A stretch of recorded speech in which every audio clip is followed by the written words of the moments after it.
Hello YouTube, welcome again to my channel, Tyrannosaurus Girl. I'm Prometea. I'm sorry I told you I would try to record a video on Sunday, but I didn't have time, and with everything related to the travel and moving to Sweden, I wanted to at least give you a quick update, so I'm actually recording this on Friday morning, hoping I have enough time to edit and upload it today. And well, I'm in Sweden, I made it, and the flight was terrible. I couldn't sleep the night before or the night before that, partly because I was nervous and stressed and still packing my bags and seeing what I would be able to bring, what I would not be able to bring, what I wanted. And then the night right before the flight, because I didn't want to risk oversleeping. The flight was too early. I had to be in the airport at 5:30 in the morning, and then the flight was terrible. I couldn't sleep during the flight either. It was a 26-hour flight. Actually, well, it was shorter than that, but then I had the layovers, and particularly layover in Sao Paulo, which is, if we go by Terminal 3 at least, probably one of the most uncomfortable airports in the world. I'm sorry for the Brazilians, but it looks like the designers of that airport didn't really take into account the experience of the travelers, specifically the experience of the traveler that's doing a layover in there and needs to wait for several hours, as I had. You know how in some airports they have these lounging areas where you can even take a nap, or at least, sit down more comfortably during the time that you're waiting? Well, they don't have that in Sao Paulo. They have some regular chairs which are not really that comfortable, and they have this armrest so that you cannot, lounge in between 3 or at least 2 chairs. The floor is uncomfortable, there are no carpets, and there aren't really, like in other places, even bus terminals in Brazil, some corners, where you are kind of covered and you can lay down on the floor there. Well, they don't have that in that airport, and it sucked. I had 8 hours, so it sucked a lot. But it had its positive side, and it was that it really helped me with the jet lag. We are 5 hours ahead of Uruguay here in Sweden, and I was a bit worried about that. But because I was so exhausted from the flight, I went to bed quite early, and I woke up early too, so that's good.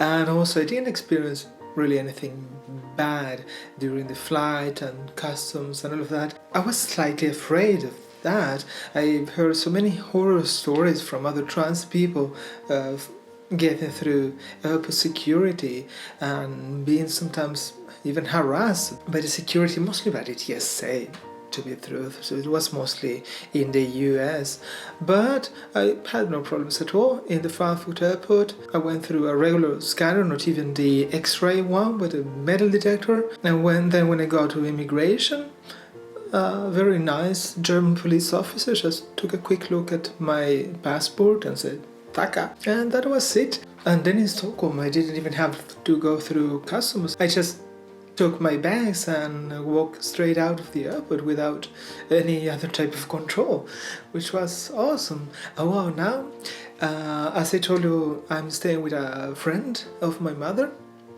who's being really nice about letting me stay with her until I can get something on my own. And I've been doing paperwork, get registered at the tax agency, which is where you need to say, okay, I'm living here now. It's like the big brother, but in a good way, I guess. And I already signed up for health coverage, and that's going to be done in a few days. And then I'm starting Swedish lessons at the end of June. I was too late for the one that starts now at the end of May, but at least that's set up. And well, in a few days, when my ID number is active again, I will be able to start applying for jobs. And I already took a quick look at the job postings, and there are a few jobs that don't require a lot of talking, so hopefully I will be able to get one of those, even though the pay is not great, but to have something at least until I'm more confident with Swedish. And then I've been riding the bicycle around town. My friend has been showing me around, and it's so special. The last time I was here in the city was in 1994, if I'm not mistaken. And then before that, in 1984, which is when we left this city, which is where I was born, and we moved to another city. I don't remember a lot from that time consciously, but there are certain feelings that you get, we overlook the importance of smell. We are usually not aware of the sense of the things around us, but when I walked into the building and then into the apartment, I could instantly recognize that scent, which is a scent of a Swedish home. I'm not sure if it was the food or the wood is used in the furniture or maybe the cleaning products or maybe a combination of all of that, but it's a smell that is there, and it's different than the smell of a home in Uruguay or in Argentina or Spain or any other else in the world.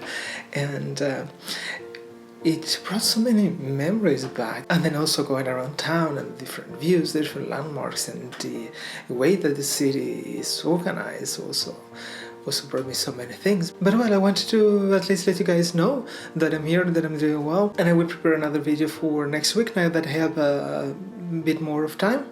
But please keep the questions coming. Remember, you can leave them here in the comments or on Facebook, Tumblr now, Ask FM, and Twitter. And well, hope to see you again next week. Bye bye!